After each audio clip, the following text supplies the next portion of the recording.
I'd love everyone at home to put into the chat box the country that you're dialing in from, so we can really give Doug a sense of just how international this audience is that he's about to address. Doug Gordon is the CEO of BNS Performance Optimization, a coaching, consulting, and corporate training company. He is also the Global Goodwill Ambassador for Dublin. Now, Doug has worked in the investment world for 21 years, selling hedge and mutual funds, and has been a sales director for Columbia Threadneedle, and also the head of sales marketing for Davy Asset Management.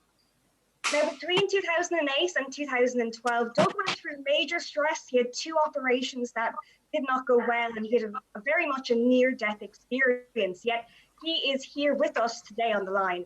And since that experience, he has been able to really focus on delivering high-performance success without stress, which I'm sure everyone here would love to know how he's figured that out, what the secret sauce is to be able to deliver high-performing success without stress.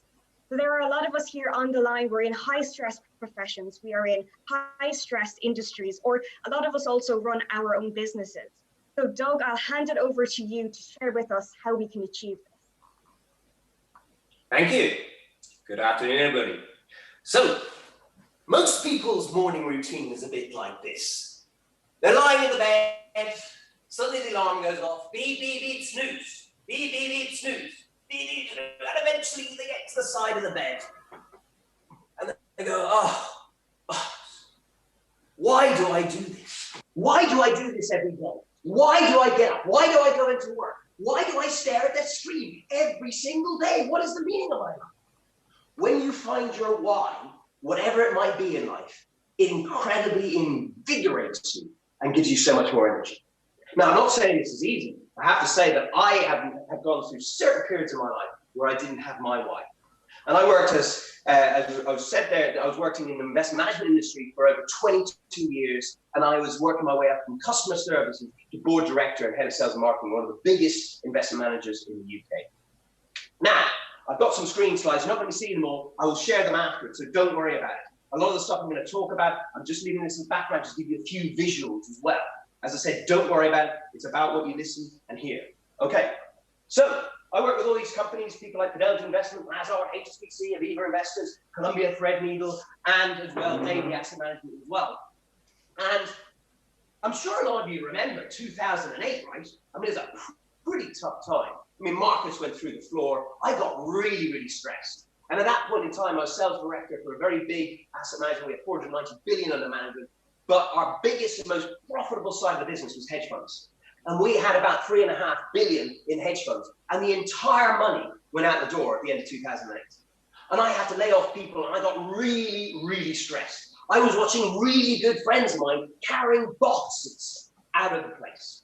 It was really stressful for me. And that stress led into ailment after ailment. I had to see doctor after doctor, specialist after specialist. And actually on that, I have to say the first tip I'll give you is that in terms of high performance success without stress, everything that comes out of your mouth can create or destroy. The power that comes out of your mouth is energy. And that energy vibration can create incredible things.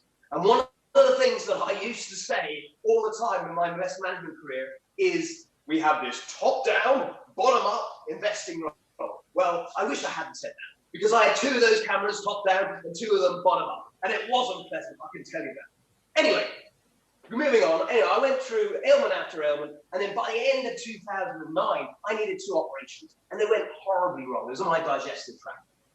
And after that, I literally was getting abdominal pain. It was so strong that I'd be in meetings with CEOs and CIOs of big investment management companies, and I'd be sitting there and I'd suddenly get this massive pain. I'd have to go and do stretches, lie down to try and help them in the toilet. Obviously, I didn't do it with them.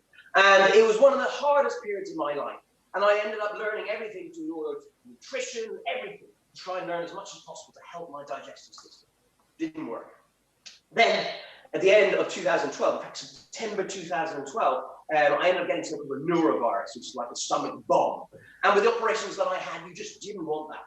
And within 10 days of serious dehydration, I ended up being rushed to hospital. In the ambulance, ECG said heart, blood pressure had doubled. I was in a right state. I arrived in the hospital, I was like this. was shaking like mad. I had a look at the blood pressure kit. It was up at like 250 over whatever. So I'm normally blood pressure of 110 over 70, fit as a fiddle.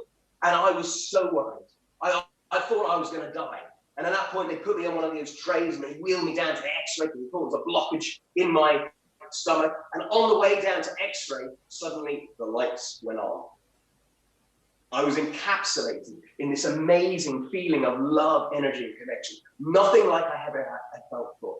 I was having a near-death experience. Now, there was no man with a beard, but there was a living presence, a beautiful energy that made me feel better than I've ever felt in my life.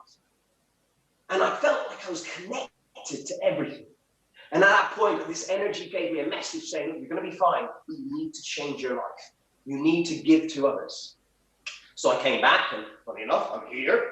And I ended up then being put, I went back into A&E, and I was out of the hospital within probably 4 hours with a remarkable recovery.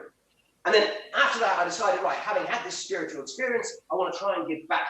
So I went and initially did something called the Alpha Course. It's a religious Christian course. Bear Grylls, you know Bear Grylls? Well, Bear Grylls has done it, so I thought it was good enough for an ex-SAS guy. It's probably good enough for me. So I went into the Alpha Course, and they were all about obviously Jesus and Christianity. And I said, look, I believe in all this stuff, but I just don't know, because when I was encapsulating that amazing feeling of love, energy, and connection, I felt that love or energy would never discriminate or alienate against anybody in this world. And I believe that religions are like rivers to the sea. It doesn't matter which one you get down, as long as you get to the sea, which is like God or universal energy or whatever you believe.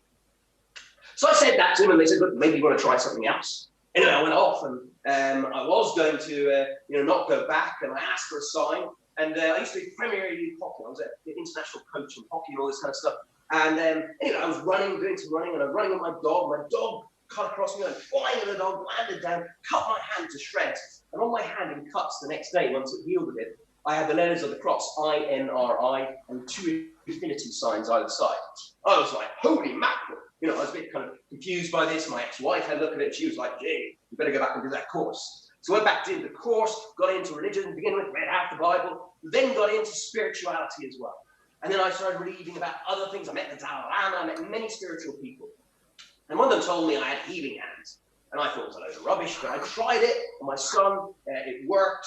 And then he told everybody, and then next minute I had friends and family, and I had famous professional sports people and big CEOs and everything coming to me for healing. And then the healing led into life coaching because of the mind-body connection. The life coaching turned into business coaching because obviously I was reporting into CEOs and dealing with some of the biggest global banks in the world. And then that led to, I ended up having radio shows. I've got my own radio show now, which is on Dublin City FM, called Inspirational People, Inspirational Stories, where I've got 130,000 listeners every week listening live. And I've had people like Stuart Lancaster, the ex-England rugby coach. I've had Jack Canfield, who wrote Chicken Soup for the Soul, that sold over 500 million copies, and many, many other people. In fact, on Friday, I had Stephen Covey, who's the son of the guy who wrote 7 Habits of Highly Effective People. Great thing, never expected this. But all the tools that I use to create this success in terms of the coaching that I now do, I coach one of my biggest clients is a tech firm that has over 135,000 people worldwide. I coach their president, I coach their SVPs and their VPs. I have a lot of other coaching, but they'd be my main one. Now, what am I telling you all this for? Is because I'm not trying to show off. What I'm telling you is that the tools that I've used really work. As you can see back here is how I tripled my sales to 1.75 billion in sales. Well, when I joined Threadneedle in 2006, the sales in the area that I was looking after in terms of, the mutual funds were bringing in around 50 million per annum. 6 years later, 1.75 billion came in that year. And I grew that through the tools and tricks that I'm going to talk about today. So hopefully these will help you as well. Now, I've got a lot of content, so there isn't many exercises, but I'm going to give you exercises to do afterwards. And then if you want to, please come back to me. I coach, have a look at my LinkedIn. I've coached some of the top people, including Stuart Lancaster, the Leinster coach, an ex-England rugby coach, including some of the top people in the world. Have a look, I've got LinkedIn recommendations from the global guru's #1 sales trainer in the world on there, where he saw me on the stage. I've been on the stage with some of the best people in the world. So, what did I do then? I obviously, having had all this, I stayed in the industry for a while, and then eventually I set up a company called DNS Performance Optimization, which is coaching, consulting, and corporate training. And I've been doing that now, and also I also do keynotes. In fact, before COVID, I had 8 keynotes where I was paid for most of them, literally just before we all got locked down. I had loads of stuff going on, but I'm sure it'll all come back, which I'm very grateful for. So, how do we make it happen in life? How do we make it happen so that we can achieve whatever we want to achieve in life? How do we make it happen so we have perfect health? How do we make a perfect relationship? Well, on my radio show, I talk a lot about make and how to make it happen. And that acronym is mindset, in terms of, firstly motivate yourself, and then the people around you, and also your clients to buy if it's in a business sense as well. In terms of mindset as well, you want to get into something what they now call is the flow. And I'll talk about that later on. It's a flow state, or what I call as well as a knowing mindset. Secondly, you need to take action right. You can't just have a positive mindset and not do anything about it. You actually have to get off your feet and know where you are and what you want to achieve, whether that's in business or in life. And you need to really make that happen. Thirdly, you need to have a knowing faith in yourself, or you need to have really good knowledge. And, in knowledge in terms of, in business, you might say, know your client, know your product, know your industry, and match your client's needs to your USPs. And in the knowing state, it would be more such as, if I asked Laura, for example, Laura, what's your name? Laura would obviously say, well, it's Laura. And I might ask Laura, I said, well, Laura, do you think your name is Laura? Do you believe your name is Laura? Or do you just know your name is Laura? And that's what you need to have in life. You need to decide what you want in life and just know you're going to achieve it. Regardless of the ups and downs, you just know it. Now, and then finally, and my acronym is energy. If you optimize your energy, you can optimize your performance in life. Everything in life is energy. And if you optimize it, it's incredible how that can help you. We'll talk about that later on. So, firstly, knowing mindset. Now, knowing mindset. McKinsey has done a 10-year study on the knowing mindset, or what they call is flow. And they prove that productivity is 500% more when you're in that state, because you're focused on what you're doing. You're focused on the now. You're getting things done really quickly rather than scatterbrained everywhere. It's incredible, and it's really important to do this. I help people get into this state every single day. Forbes has proven that happier staff are 20% more productive. Happier salespeople, which I used to be, 37% more productive. And in fact, I used to work on the stock market, right? So it proven in Fortune's magazine that the top 100 companies were in between 1998 and 2005, they went up 14% on a per annum basis on that period. The ones outside, the less happy people in their companies, only went up 6%. So happiness factor and having the right mindset can completely change your performance. And this is something that I work on. Now, as I said, I worked in the stock market. I don't know if you can see this. You don't really need to see it. All you need to know is that there's 19 years of stock market returns for the last 2 weeks of the year, what they call the Santa Rally. And as you can see, only 2 times has the market gone down. Why is that? Well, let's face it, everybody's happy at Christmas. There's loads of parties, you're not really working that hard, everybody's in a good mood. It's a collective consciousness of happiness. It's brilliant. So, this actually works if you look the day before Easter, the day before Independence Day, or even the day before any of the, Thanksgiving, for example, any of the holidays. Generally, 80% of the time, the market goes up. It's a really positive thing to look at, and if you've got any spare cash, and you think maybe it's a good time, have a look at Christmas. Doesn't always work that way, but 80% of the time it does. So, now that we know that mindset is very important, what do we need to do to get into the best possible mindset? Now, a lot of you have parents, well, we all have parents obviously, but we have parents who've actually affected us in some way. Because when you get to my age, I've got 2 kids, you sometimes say things and go, Jesus, I sound like my father or my mother or something like that.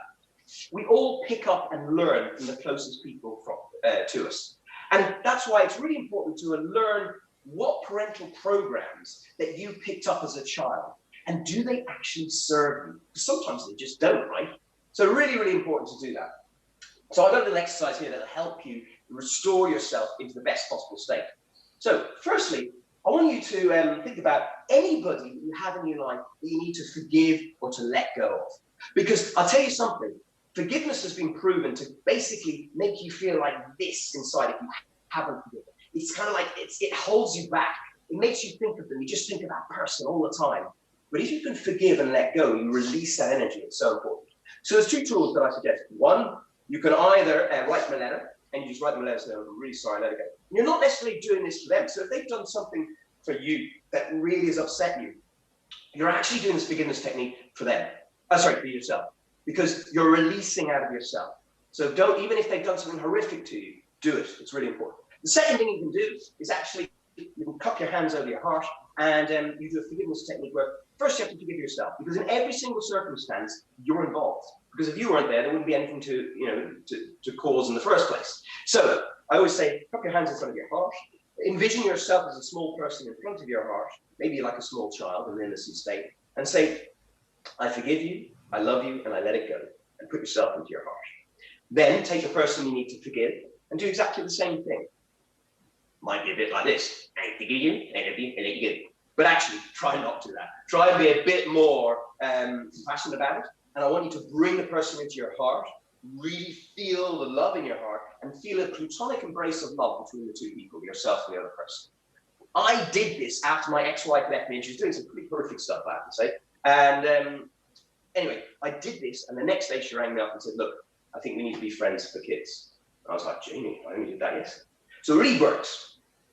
Next, you need to have a look at your strengths and skills, which is fine, but have a look at your strengths and skills, write them down, and think of what are those strengths and skills that I can play to make my life the best possible thing. So I was obviously a sales guy, I'm good at presentations, so here I am now. I'm a radio presenter. I was a sales guy before. I enjoy talking to people. So that was one of my skills. Next, fears and flaws. Write them all down. What are you fearful of, or what are your flaws? So, it might be ego, a little bit egotistical, or that ego could be through fear, that you're fearful at times, or you might be a bit opinionated or defensive at times. Think of it, all those ones, and write as many of those ones down as you can possibly think of that you are self-aware of. Next, that's the first.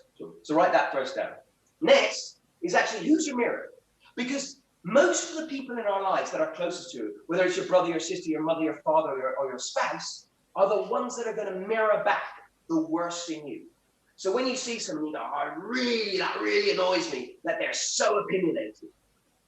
Just wonder whether that could be in you as well. And a way of doing this, a really good tool to do this, is to pick 5 people that you know, or 3, whatever you want, and write down all the traits of them that you do not like. They're opinionated, they're defensive, they're egotistical, they're materialistic, whatever it might be. And then have a look at those traits and see if there's any commonality between those people. And even if there's commonality between 2 people, it might well be in yourself, so reflect back on that. So that's the second thing. Mirror, have a look at that. So you use other people to give you more flaws that you can write down. Next, phone a friend. Phone a friend. I actually phoned my dad. I said, Dad, I'm doing this ego exercise. I want you to tell me everything that you think I need to self-improve on or that's wrong with me. And my dad is one of my big critics. He said, well done, you better bring a big pad. So I turned up, I had a big pad, and literally I phoned him up and said, Dad, right, go for it. I'm writing down everything, absolutely everything. And then by the end of it, then you take your ego out of it so you don't get emotional. You then fold up the piece of paper. Don't look at it for 3 days to take the emotion. And I did look 3 days later, and I looked at the stuff, and some really good stuff that I learned from. But there's also stuff sometimes that are actually mirroring back from you to them. That's their issue. You need to make sure that you know which is which. So this gives you a good idea, and it's a really good exercise to do.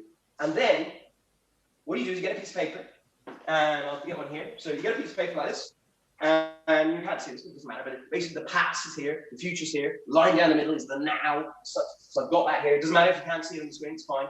And basically what you do is you take this piece of paper and you write down all your flaws in the past, because they're going to be in the past. We're going to get rid of them in a minute. So you write down opinionated, defensive, maybe I get upset or whatever, certain things, whatever it might be.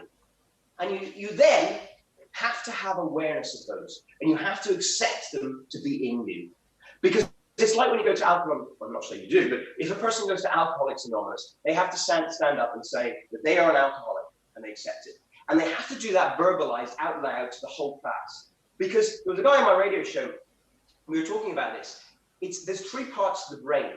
And by verbalizing and accepting something and having that awareness for it, allows for change and allows for release.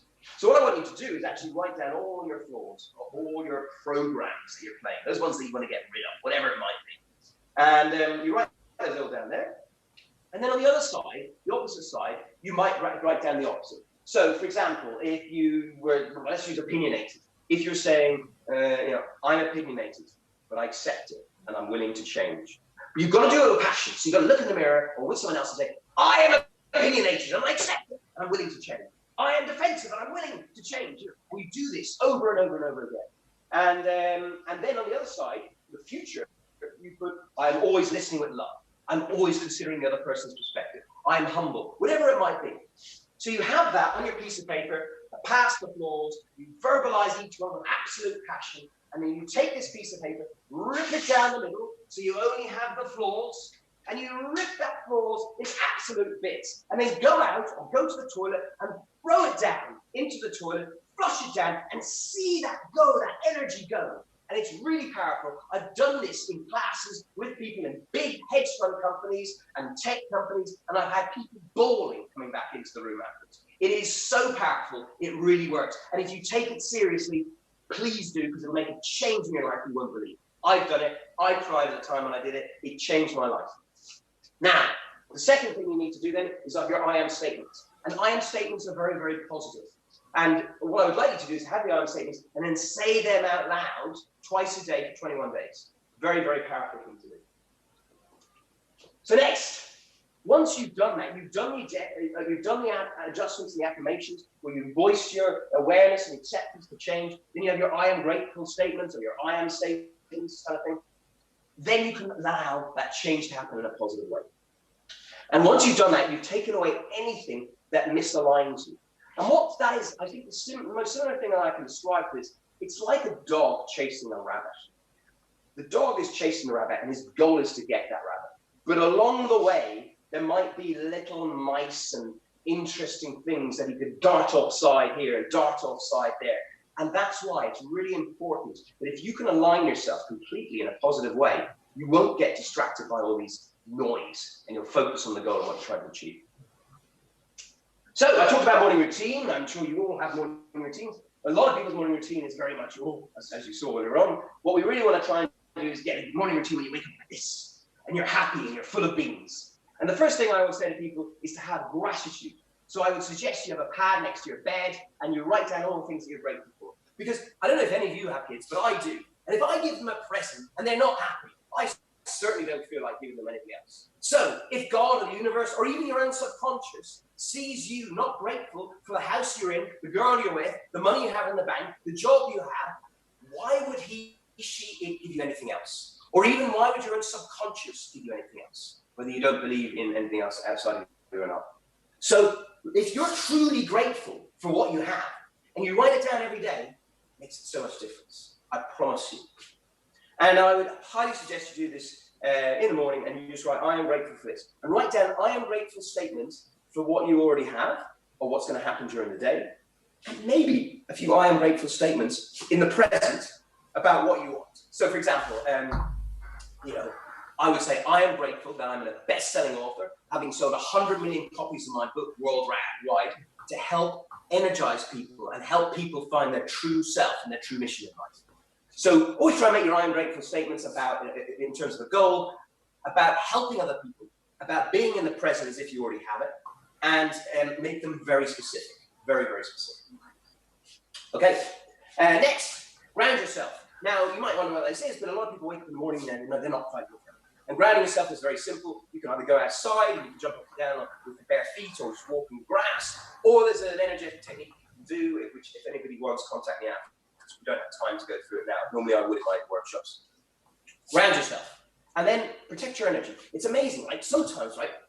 How many of you out there have walked into a room where two people have just had an argument and you can feel the tension in the room? You feel like turning around and walking straight back out. Anybody had that? Yeah? I'm sure you have, right? We all have.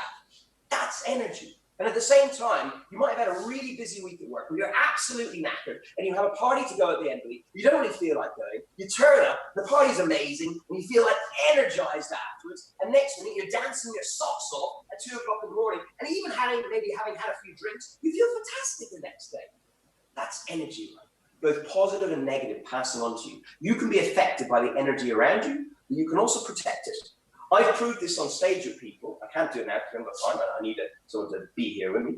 But energy protection is very important. So you ground yourself first and go into your heart space, feel the energy and love in your heart, expand that out like a bubble of light and feel it sealing around you, and that protects your energy. If anyone wants more on that, speak to me afterwards. Meditation. 85% of billionaires, multimillionaires, actors, actresses, and athletes, they all meditate. On my radio show, I've had like 150 people, and every single one of them, in some way or form, who's been successful, meditates or visualizes in some way or form. Because either they visualize their goals and the step they're looking to achieve, or they reduce stress to increase energy for life. Meditation is so powerful. I would suggest maybe a 10 or 20-minute meditation in the morning, just to relax yourself. And while you're doing it in the morning, I prefer a visualization one. Visualize your long-term goals, visualize your goals that you've got for the day, and visualize love and happiness in your life. Just 3 things like that. Very powerful.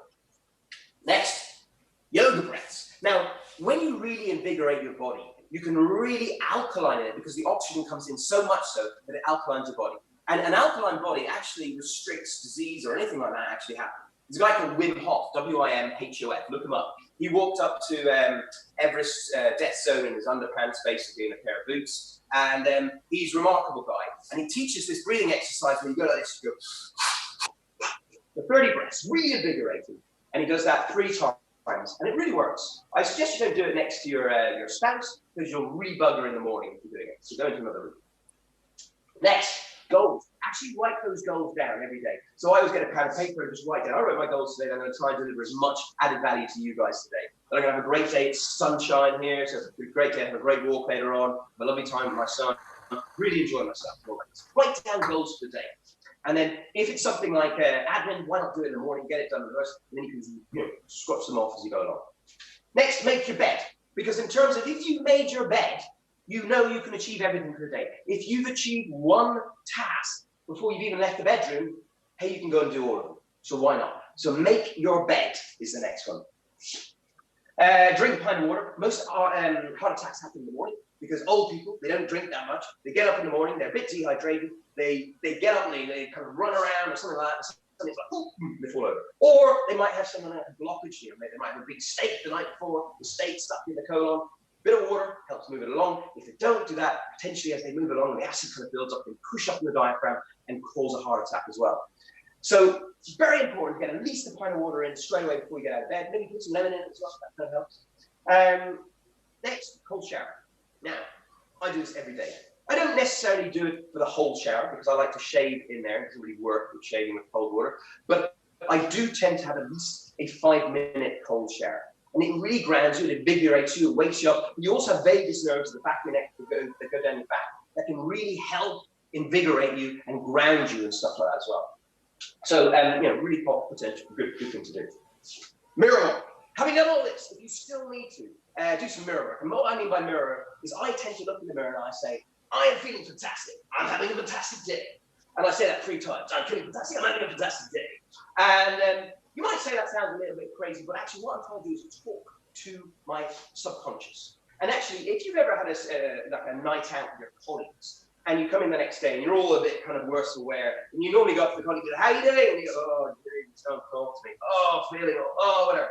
If you keep telling other people and verbalizing out loud that you're feeling awful, or you're all right, or not bad, you're going to stay in that state. So I highly suggest that when you get into that state, I tell go out there, and if someone says, how are you feeling? Even if you aren't, say, I'm feeling fantastic. Absolutely fantastic. And you know what? It won't take long before you actually do feel fantastic. I've tried and tested this. It really works. So, having done all that, if you still need to, laugh and smile. Laughter releases endorphins. Laughter yoga has become incredibly popular at the moment. It's really good. And then journal is you might not have time for this, but journaling is very good. It opens up the creative side of the brain. And then finally, if you can, exercise in the morning. Exercise in a really good way. They've proven that school children who exercise in the morning do better in their exams. So it's the same with us in terms of our performance. If you mix my gem for you, if you do anything else than what I tell you now, my gem for you is always practice gratitude, do exercise, and meditate. If you just do that at this whole presentation, I promise you it'll change your life. Promise you.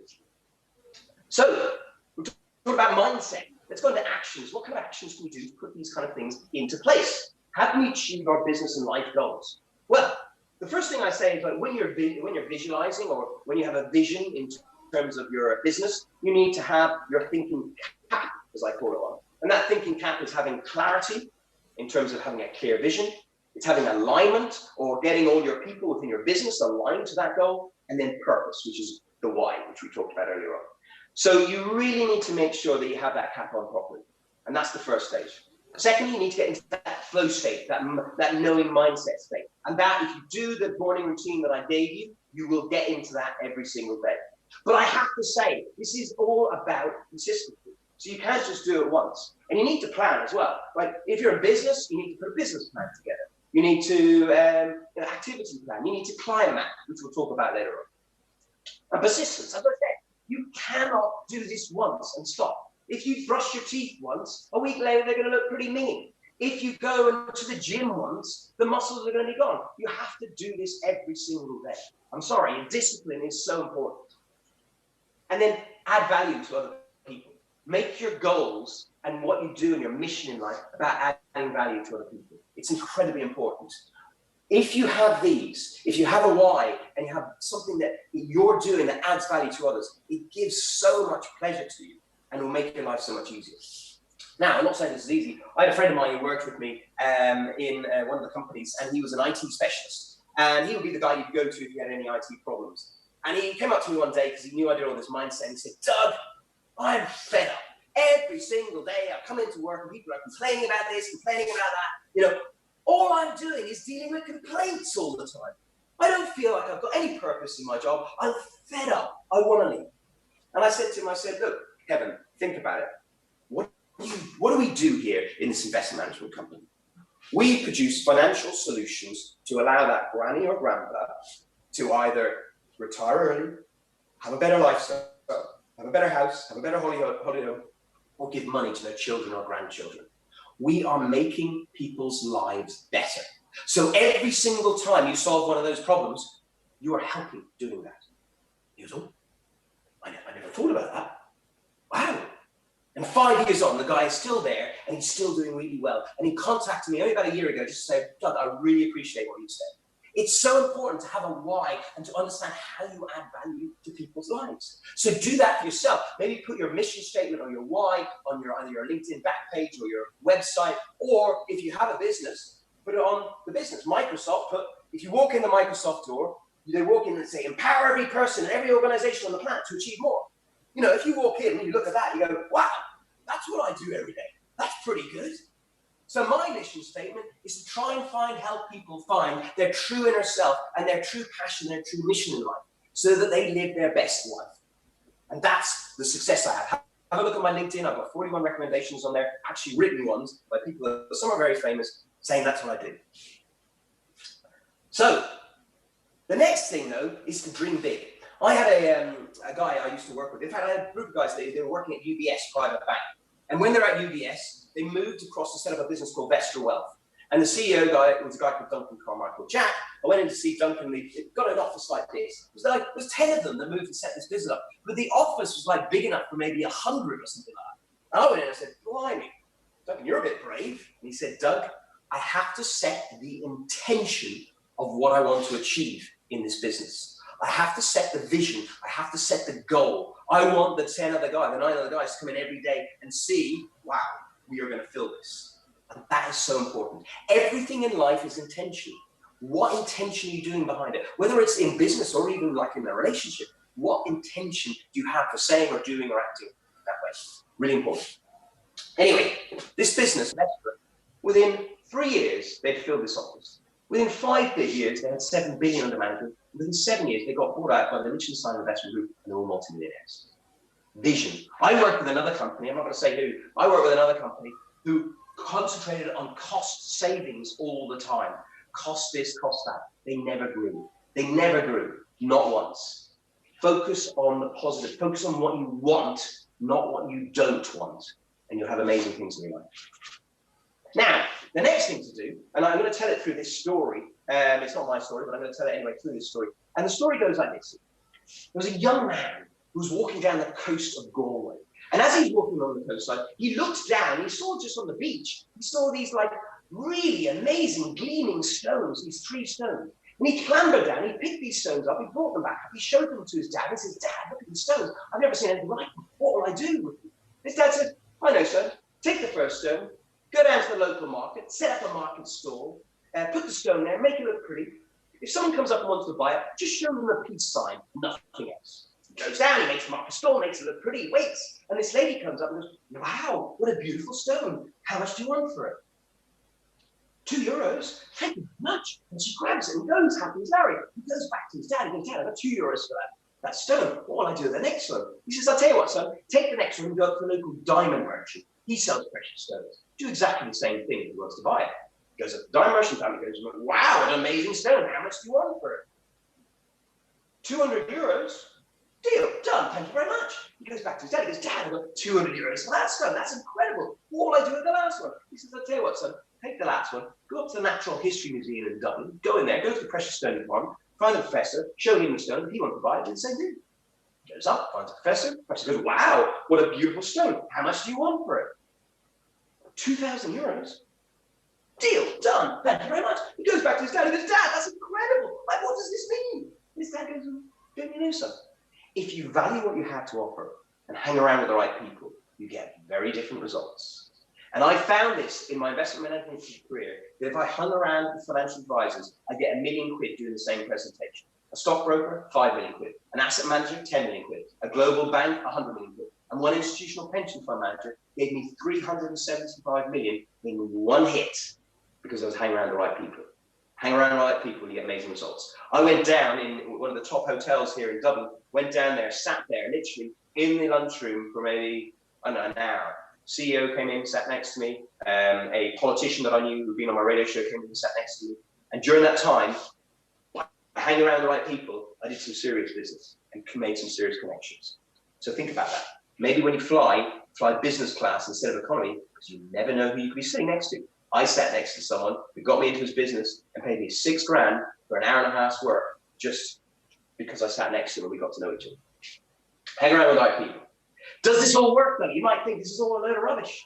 But actually, anyone heard of Roger Bannister? Roger Bannister in 1954 was the first person to break the 4-minute mile. No one had ever done it before him.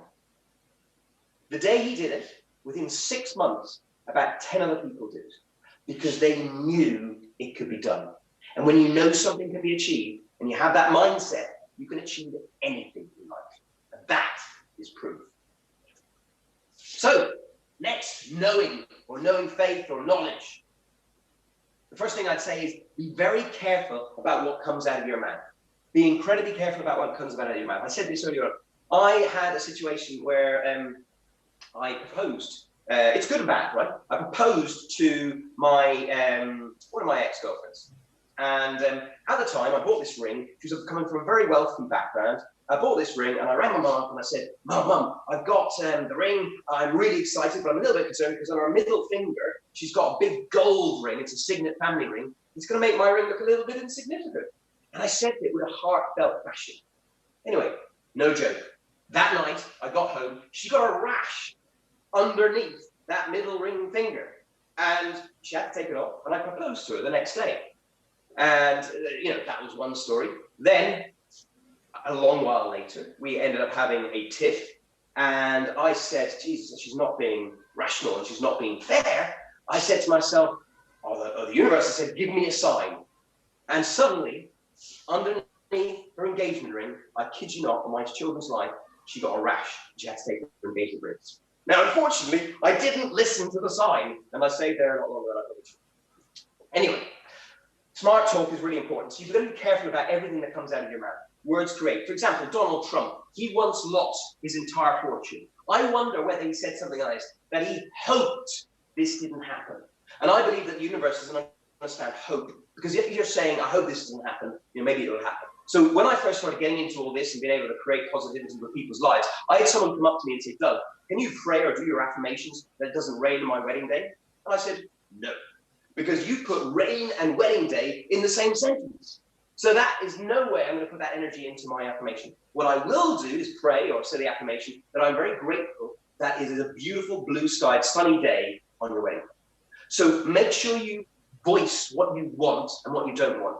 And remember that maybe the universe doesn't understand nots, and I hope nots. Really, really important. Now, you might think this is a load of rubbish, but actually it's been proven to work. There's I don't know if you can see this, but if you look up online a guy called Dr. Emoto, E-M-O-T-O. He was a Japanese professor. He did some research where basically he got loads of containers of water with exactly the same order, exactly the same containers. And he'd put the the water in this container, and he'd write on the outside of it, maybe one he'd have love, maybe you'd write gratitude in another, and another one you might write hate. And the results, I don't know if you can see this, but look it up. This is online, so you can see this in it. On the love one, sorry, I have to finish, sorry. He then got his students then to take, say, the love container of water into a room, and they go, I love you, I love you, I love you, I love you. Gratitude, I am so grateful, so grateful, so grateful. And the hate one, that they hated all the time. So they did that, and then he took the water back, and then he put it in a super freezer, he froze it, and the next day he looked at the most powerful microscope they had in the university. And these are the results. I don't think you can see this, but the love one comes up like a diamond ring shape, like a diamond. So does the gratitude one. The hate you one is all over the place. Now, how much of your body is made up of water? It's 70% for a lot of people. 65% maybe if you're a man, 7% if you're a woman. So if you're hanging around with toxic people who are saying negative things to you all the time, what's that going to do to your molecules and how you're feeling and everything like that? So make sure you're hanging around some really cool people. You are the average of the 5 people you hang around with most. So make sure you don't hang around with a bunch of clowns. So next, relationships. Relationships in terms of both business and love are incredibly important. We've talked a lot in terms of mindset about the relationship with yourself, which is actually the most important one, because it's like when you put on the mat, they always say to put on your own breathing mask first in the airplane before you help someone else. Because if you can't help yourself first, if you can't find true love for yourself first, how can you love anybody else? So if you ever think, if you think about all your arguments, they're probably about something that you're actually unhappy about in yourself first, and then maybe you've taken out on someone else. Not always, but sometimes. Or maybe it's them. So in terms of relationships, there's some really good books that I highly recommend you read. One would be the 4 Agreements, and another one would be the 5 Love Languages. So the 5 love languages, for example, would be acts of service, quality time, physical touch. Well, I have to think of them all now. Acts of service, quality time, physical touch, words of affirmation, and there's one more to come back to me. But have a look up online, you can see it. And what you can do is you can work out what your partner's love language is and play to it, because they might be different than yours. For example, your partner's love language might be acts of service. So she might iron all your shirts, it might, do all your washing and everything like that, because that's her. She wants you to do that for her as well, but you might not be doing it.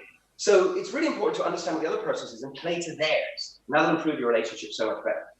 The other thing in terms of the 4 Agreements book that I'd highly suggest is the first thing they say is be immaculate with your words. And we've been talking about that words can both create and destroy. So be very careful what you say. Really, really careful. Because you could say something to like a child, they might be singing or something like that, and you say, oh, would you ever shut up? They may never sing again. And they actually, when they grow up and their voice changes, they might actually be a really good singer. So be careful of what you say. The other thing is to don't take things personally. It might be just the other person's having a bad day. So don't take things personally. Thirdly, don't make assumptions. Question to understand. We all have different perspectives, right? If you think about it, you have your parental programs that you've picked up. You've had your previous relationships, that you've had certain things. And sometimes when we have previous relationships and a person has acted in a certain way, and we go into a new relationship, we almost bring that with us. And we always perceive in our reality that they're doing something that actually the other person that we used to be with is doing, they're not actually doing it. But because we've got that program in our head, we think that they're doing it, but they're not actually. So really ask questions and try and understand the other person's perspective before you go in and make assumptions. And then finally, the last agreement is all about trying to be the best you can possibly be at all times. Really, if you do the morning routine that I showed you earlier on and do that on a consistent basis, that will really help. But try to be the best you can for you, your partner, your business colleagues, your clients, whatever it is.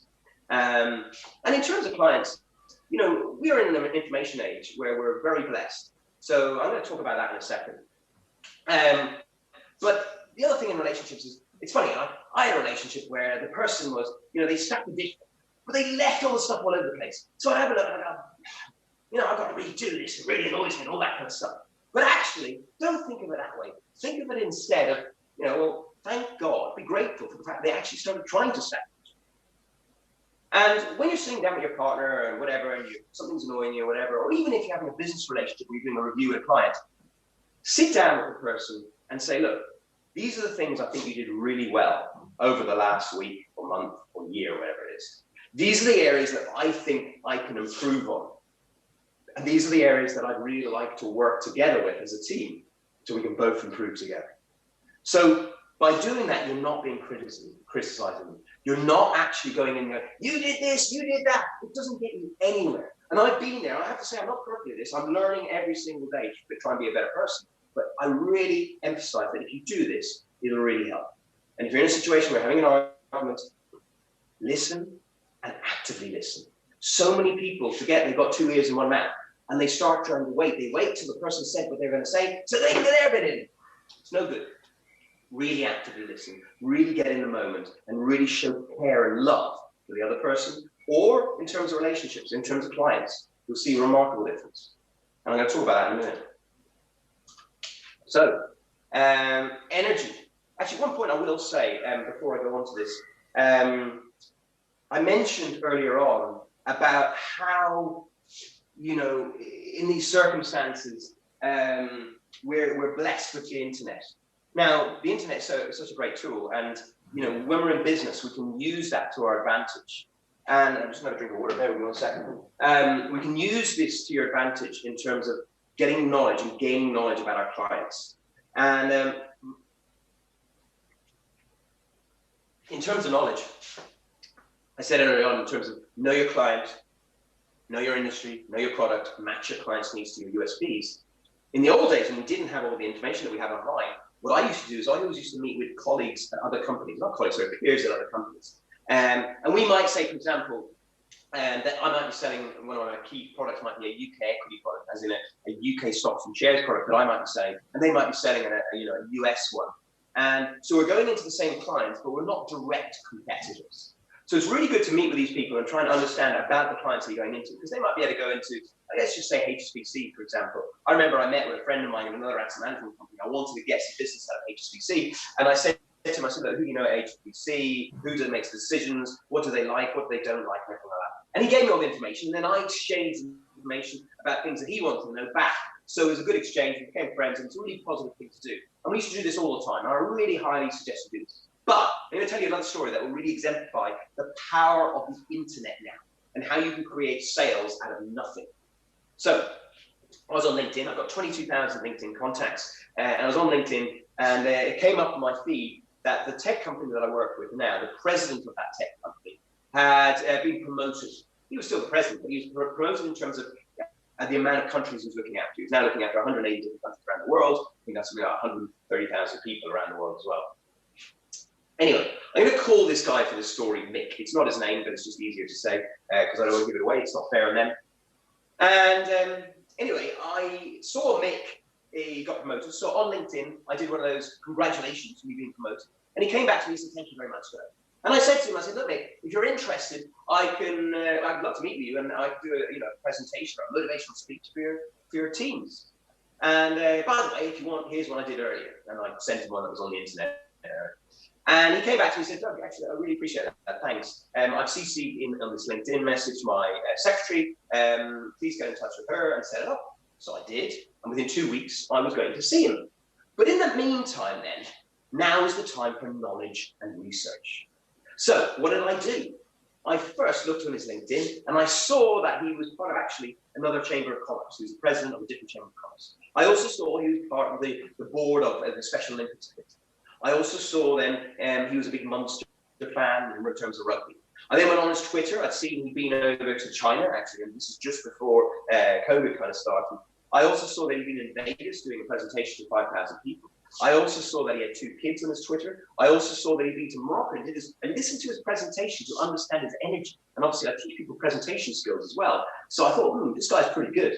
And I did all this research on him so I could understand as much about him so that I could match my kind of common factors to his. Because in terms of sales or even relationships, what you're trying to do is create positive connection and commonalities between people to create long-term relationships. And that's key. So I looked at all this information, I understood what it was about, and then I went into to meet with him. And my intention, I said earlier on about the power of intention. My intention when I met him was purely to become friends with him. It wasn't to make a quick sale. It was to become friends with him because this guy was a very well-known, powerful man in Ireland, if not the world. And I thought, you know what, if I go in there and he meets someone else and they ask about me, and he says, no, Doug Gordon's a good guy, that's all I want. I want to make friends with him. So that was the intention, you know, because the energy comes across if you're trying to make a quick sale. Make it that you're always trying to make long-term relationships with your clients. Make it that you're going to make friends with them as such. So anyway, I turned up at their office, and their big grandiose office. I walked in, and the first thing I noticed, they had no mission statement behind the reception. That was interesting, because obviously what I mentioned earlier.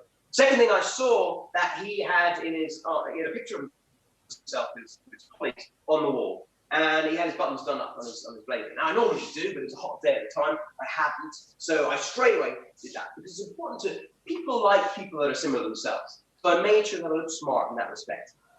And then I saw between the reception and behind the doors where the people were coming through, there was very good energy there. I could tell there was like a coffee shop or a lunch place right behind there as well. So I was observing everything. Then I went up to the receptionist and I asked her all about the business, all about the people, to try and understand and get more research and knowledge about who I was dealing with.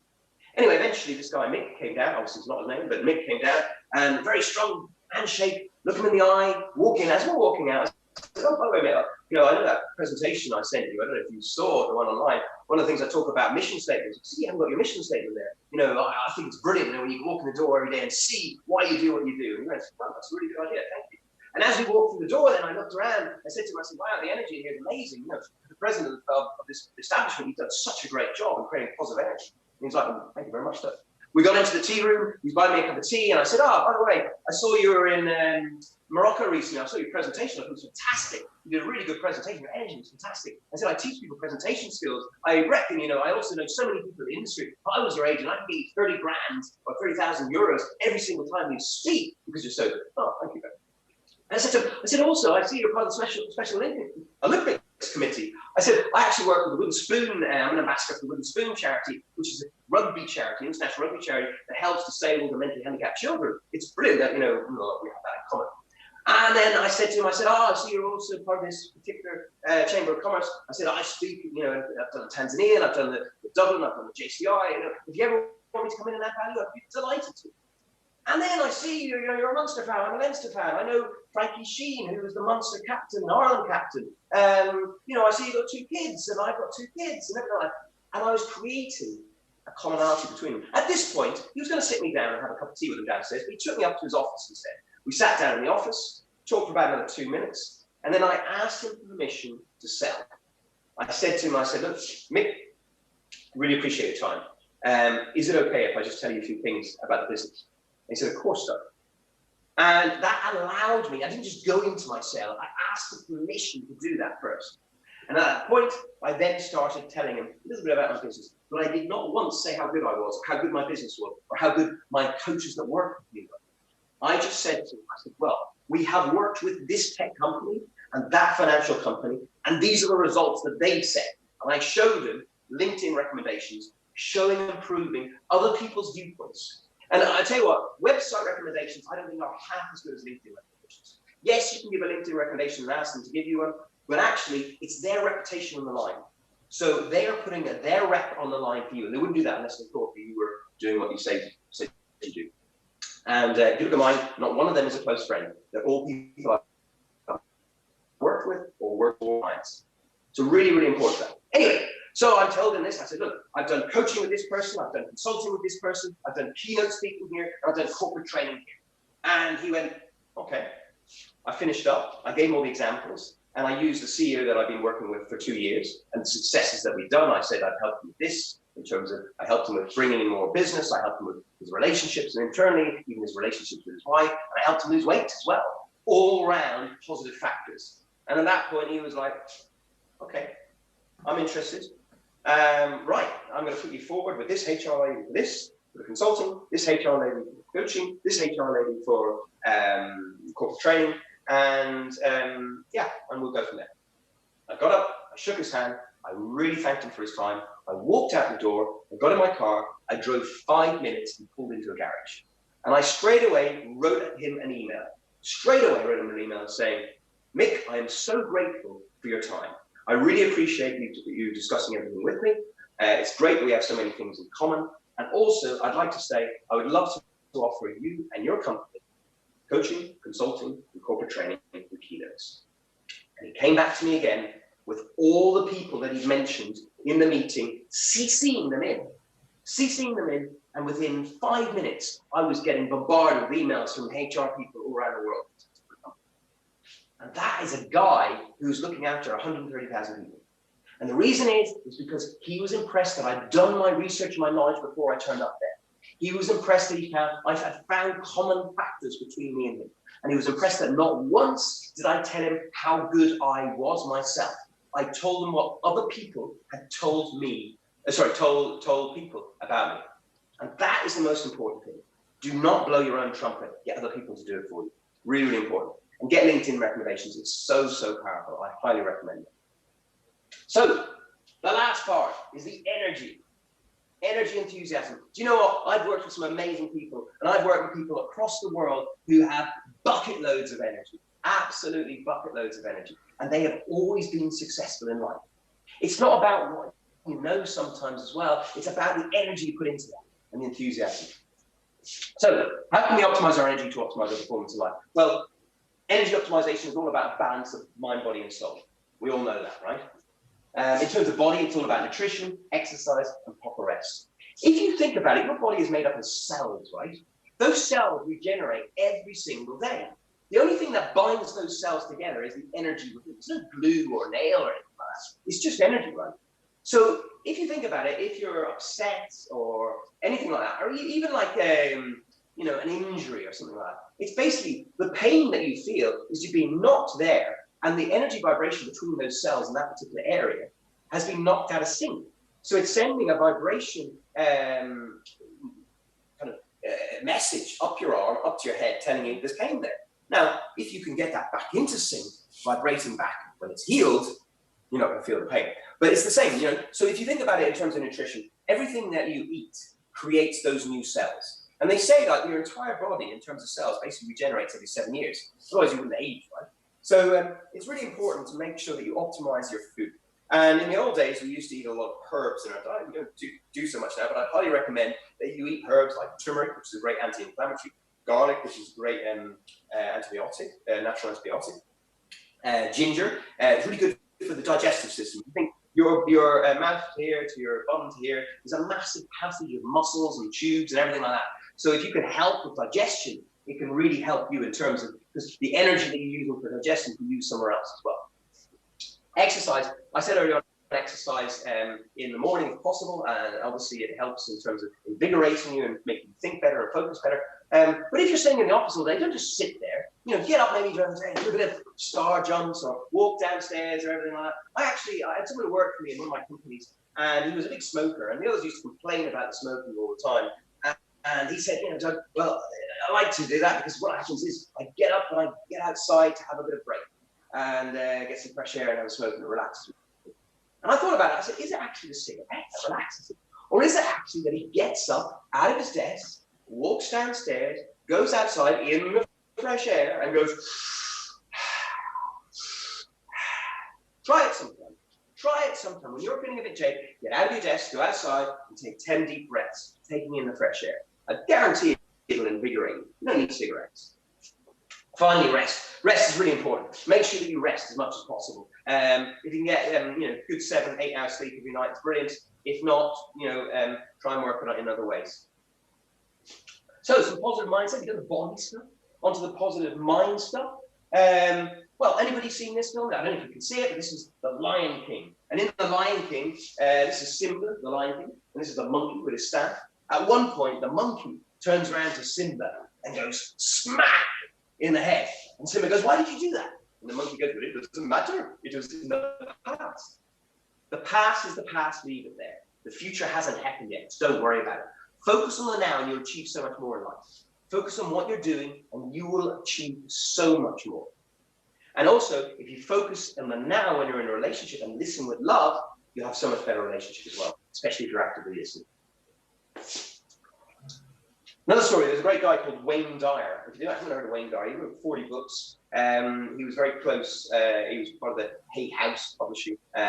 He's a really good guy. And Wayne, before he became famous, before he became one of the most famous authors in the world, was an alcoholic. and he went to Alcoholics Anonymous back in the, which was in the 60s. So it was probably very different then than it is now. But anyway, he went back in the 60s, and he was in there, and the lady who's taking the AA meeting, she had 2 glasses of clear water like this, or clear liquid like this. One with pure water in it, which I'll have a quick drink, and one with pure alcohol in it. And she took a live worm, and she said to the class, I'm going to show you the effect of alcohol on your body. And she took the live worm, put it in the water, it wriggled around, she took it out, it was still alive, it's fine. Then she put it into the alcohol, and it shriveled up, and it died. And she said, what does that tell you about the effect of of alcohol on the body?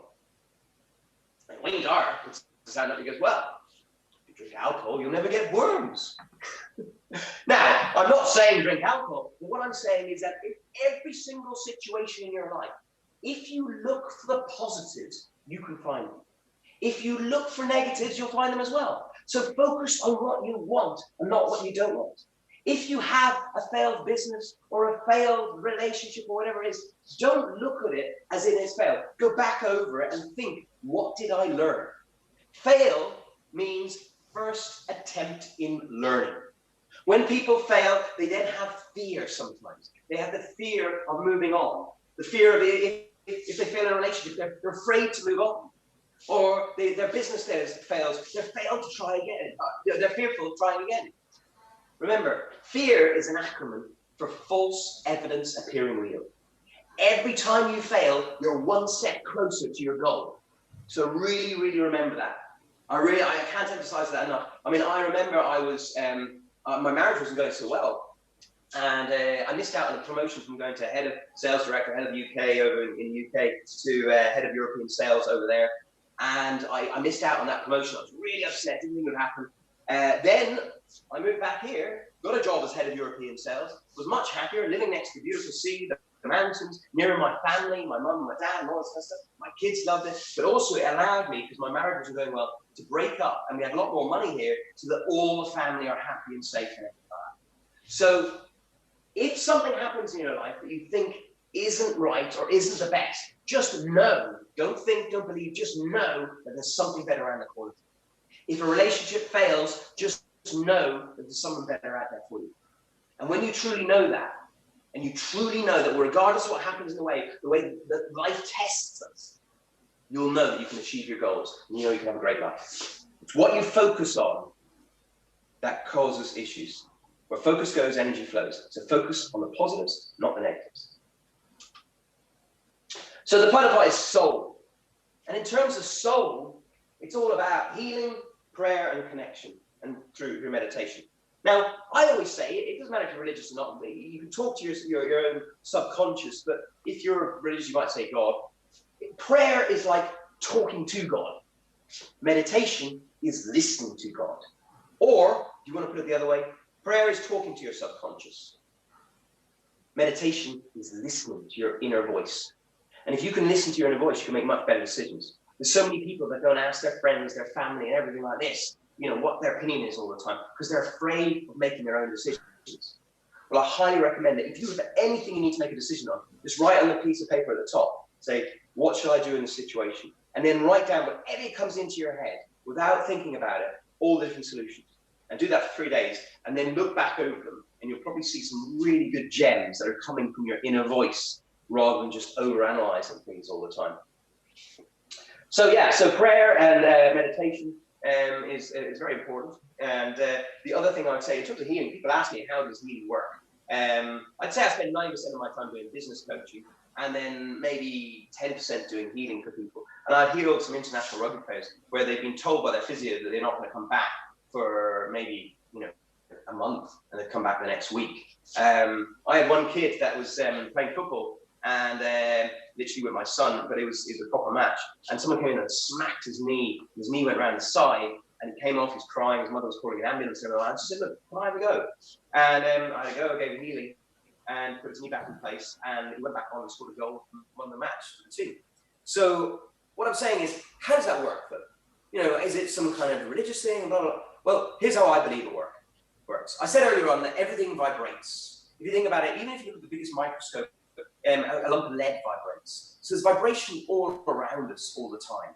And when you get a pain, a knock, a bruise, or even after a long period of time, you might have had stress in the body, or what we call dis-ease in the body, which causes disease. And stress is basically about this in the body. So you imagine it, right? You've got the energy binding those cells internally, really getting that energy connection like this all the time. No wonder you're going to get disease, right? So in healing, if you think about it, I'm speaking to you on Zoom now. All some people can do in terms of energy is that when you get a pain, a knock or something like that, in wherever it might be, I'm honing into other energies around. I'm bringing them into me, bringing them into you, and resyncing that vibration back into the vibration that it should be. And sometimes, which I've had in my healings, an instantaneous, or sometimes it can take a bit of time, depending. So that is how that works. And if you can get in the right vibration, you can change your life. It's amazing that when you're a high vibration person, you end up attracting the right people into your life all the time. I've got my radio show now, and I've been quite high vibration over the last few weeks. And I've had some amazing people come in. As I said, Stephen Covey, I had Keith Barry, the magician, who's world famous. I've just landed, coming onto my radio show, Dr. Joe Dispenza, he's an amazing guy, and Jay Shetty, who has the On Purpose podcast. And he's coming on in September as well. And these guys like Jay Shetty's had over 1 billion views on YouTube. And why do I get these guys? Because I'm vibrating at that level. I'm trying all the time to make myself the best person I can possibly be. And I promise you, if you do all the tools that I've taught in this particular presentation, you can do it as well. So in conclusion, have the right mindset. Have the right mindset so that every single day you're doing that morning routine, you're waking up, you're having the mindset where you can achieve all your goals, where you're motivating yourself first, then the people around you, then you motivate your clients to buy, or you motivate your spouse or your family to be as happy as possible around you. Second, take massive action. Know exactly where you are and where you want to go to, and put a massive action plan in place. If you're in business, I didn't mention this earlier on, but if in business, put a business plan in place. And don't put one of these business plans, which happens a lot, but they put the business plan, they put it into the drawer, they don't look at it again until bonus time at the end of the year. It's a waste of time. Put a business plan where you put a target in place, where the target is set, that, if you're got a particular target, you put a target for the year, target for the quarter, target for the month, target for the week, and set your goals each day to lead towards your end target. Secondly, client map as well in terms of taking massive action. Work out who the best clients are that you can possibly get the most amount of business on with, and spend time with them. And thirdly, as well as that, take activity planning in place very seriously. I used to say to my teams in terms of sales, I said, look, do your lunch meeting with your best possible client during the day, because everybody eats, right? So why not eat with one of your best clients? Then with 2 meetings either side of that, maybe one at not 11:30, then you have your lunch at 1, and then do a 2:30 or something like that. Make them geographic so that you always optimize your time, because time is money, which is really, really important. So activity planning is key. So I always say to people, why not do your admin in the morning, get out of the way, then go and do your meetings in the middle of the day, and then in the afternoon, when you've got that into that flow of talking about industry and your products and everything like that, then when you can get on the phone in the afternoon, and then you can try and add value to people as much as possible on the phone as well. Really, really good positive things to do. So put a business plan in place, make sure you client map so you know where you're spending your time, and proper activity planning.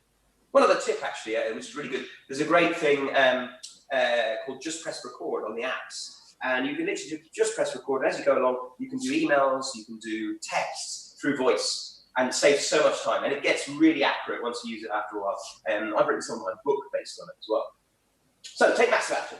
Next, have that knowing faith or knowledge in yourself. As I said, in terms of knowledge, know your client, know your product, know your industry, and match your client needs to your USPs. Really, really important. And use the internet as much as possible to understand and research your clients, what they're looking for, what their needs are before you actually meet.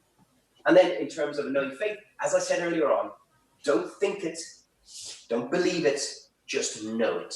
Know you're going to achieve what you're going to achieve, and you will do.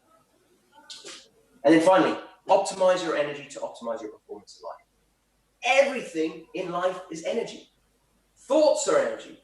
Speech is energy. Thoughts lead to speech. Speech leads to actions. Actions lead to habits, and habits leads to destiny. So think smart, talk smart, work smart, and if you're really smart, you might give me a call after this and we could work together. Thank you very much. Right, that's me done. I think I've left us a good 20 minutes now for questions. Anything you want, obviously I have two sides to me. I have my good side and my business side. I literally have, as I said, 1.75 billion in sales 1 year. It's all on the internet, it's all proven, all that kind of stuff. And you can look on my LinkedIn and all the different things. Please link in with me as well. And if you've liked this presentation, can I ask you, please, and I'll do the same to you, can you put down, those skill sets? Can you just tick me for motivational speaking or whatever like that, or give me a recommendation? I'd be so grateful. So thank you very much, because obviously I'm doing this to give back to you guys. So if you could give back to me in that respect, I'd be so grateful. And I'm really grateful for your time as well. I'm really grateful. I'll say this because I do have a positive way of helping people. I'm really grateful for all of you listening, having a fantastic rest of 2020, having a massive amount of wealth, health, and happiness in your life. And if there's anything I can do, whether it be presentation skills, coaching, consulting, corporate training, or anything like that, I'd be honored to help. Right, questions. I don't know how to unmute, so I'm going to leave Laura to do that and fire them away. We've lots of thank yous coming through there for you, Doug, and lots of comments on your infectious energy that really radiated through the screen, and you definitely practice what you preach there in terms of enthusiasm and energy. So thank you so much for that. I don't think at the moment we have any particular questions. I might just give it a few seconds if people are typing questions. But what seems to be flowing through is a lot of thanks, and every single person so far has commented on the energy and enthusiasm. One person in particular calling out the unique skill that is being able to present for that length of time and sustain it and engage people was really fantastic. So thank you so much, Doug. There's one question that's just come in here about the book, the name of the book for relationships that you'd mentioned. Do you have the name of that? Yeah, there's two of them. The first one I'd say is The 5 Love Languages. And it's a really good book. It's written by Gary Chapman. And it's amazing. One of the other things it says in that book, and I've recently come out of a relationship myself. So I've gone through all the learnings of that. And one of the things that I have to say is that you really need to understand the other person's love language. Because, for example, if you love hugs, but they love you, doing the ironing for them or something like that, you need to do what their love language is, and that's the first thing.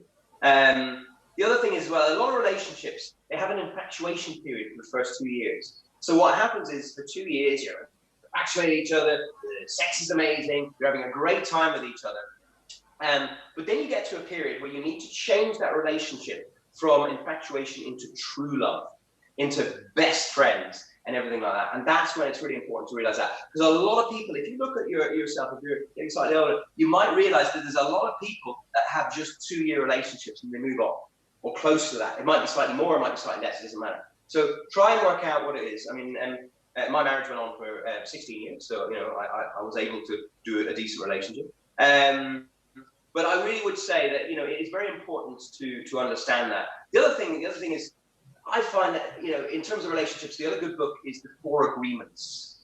And The 4 Agreements, as I said earlier on, is by Don Miguel Luis. So that's Don, D-O-N, Miguel is an M-I-G-U-E-L, and Luis is L-U-I-Z. And it's a really good book to remember, because so many people, they make assumptions about what the other person is thinking. Or they take, everything that the other person says personally, rather than just realizing that, they're just having a bad day. And when you have that, and you also remember in relationships that sometimes the worst aspects of someone else are actually mirroring back the things that you need to learn yourself. Because I truly believe that this life is about learning, and you attract people into your life to help you evolve. And you can either learn from them, or you're just going to do it in the next time. That's why some people who go from marriage to marriage to marriage and have like 4 or 5 marriages, because they don't learn from the previous thing.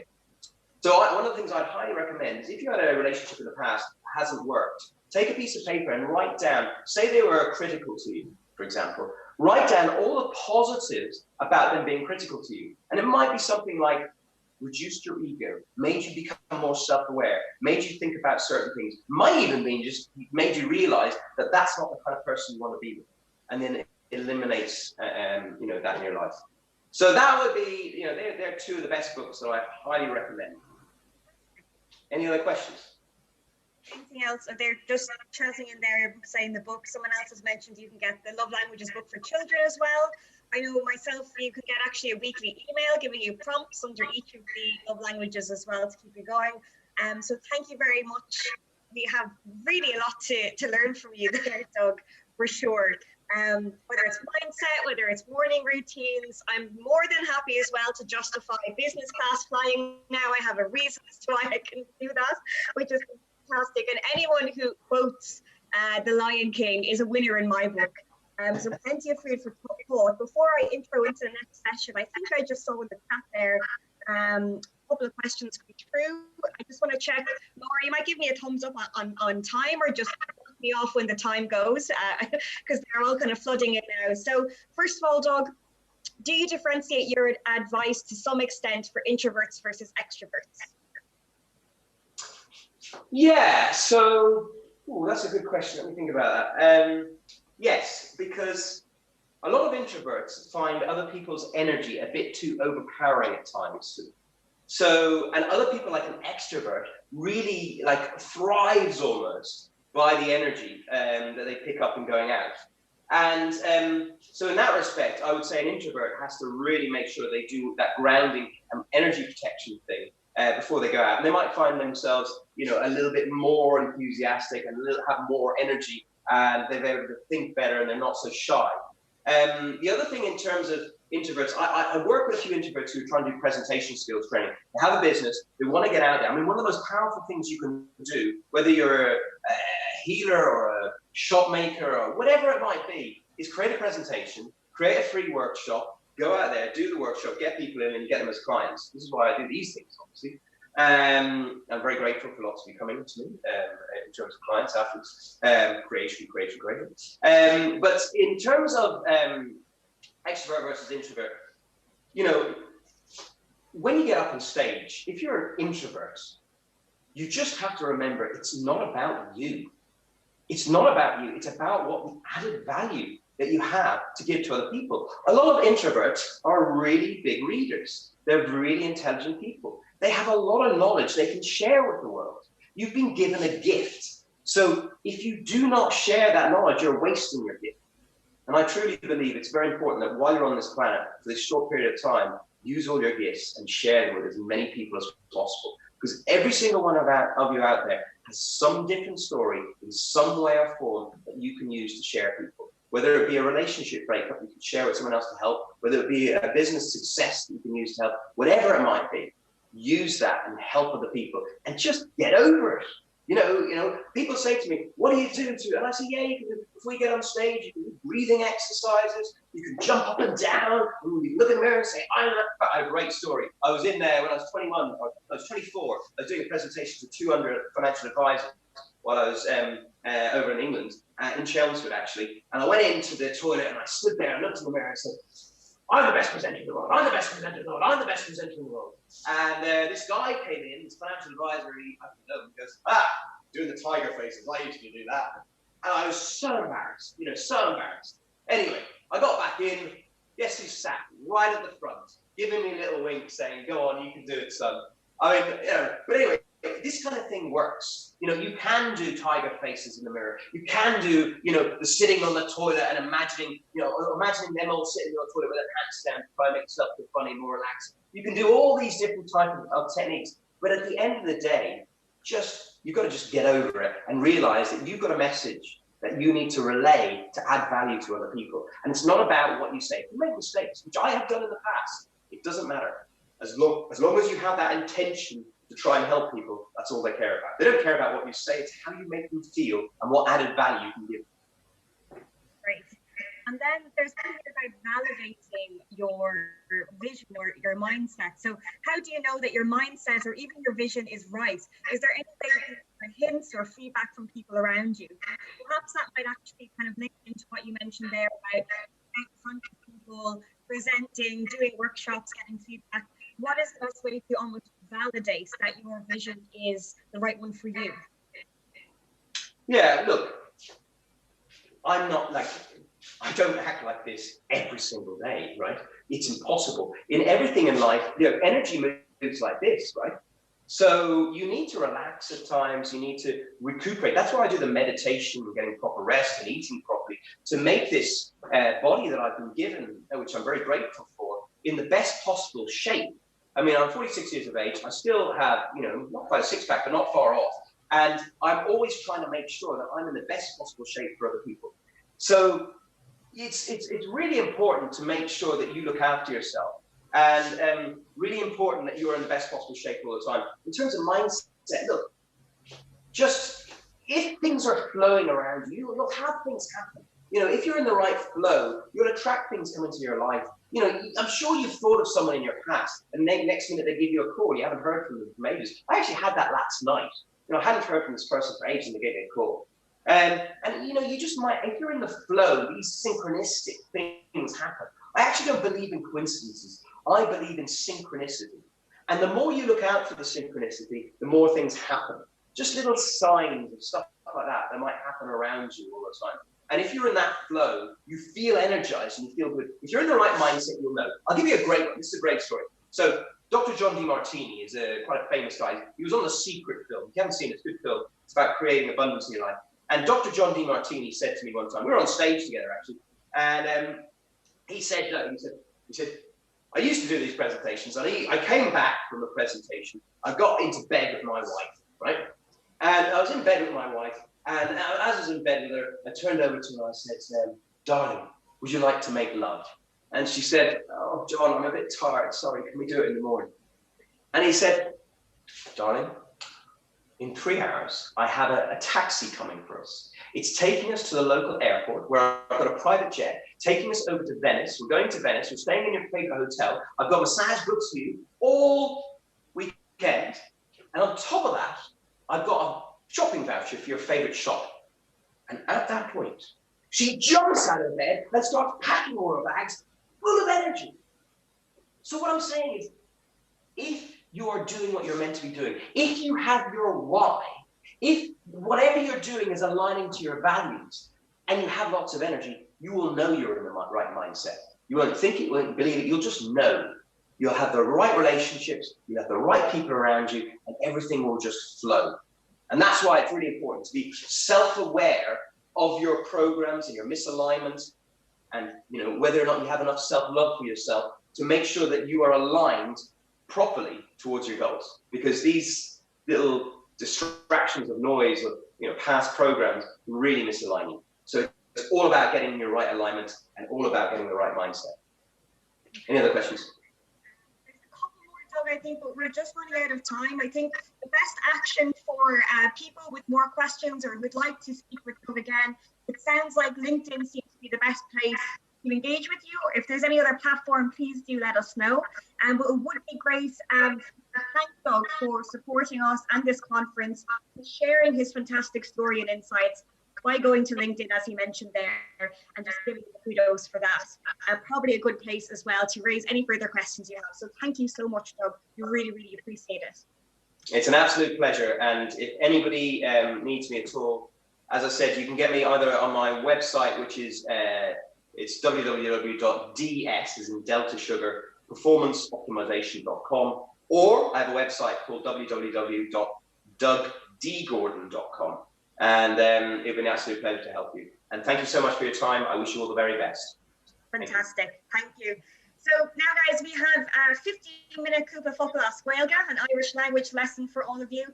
Colleen, and then I will be back with you to close out the morning session. So we'll see you all in a few.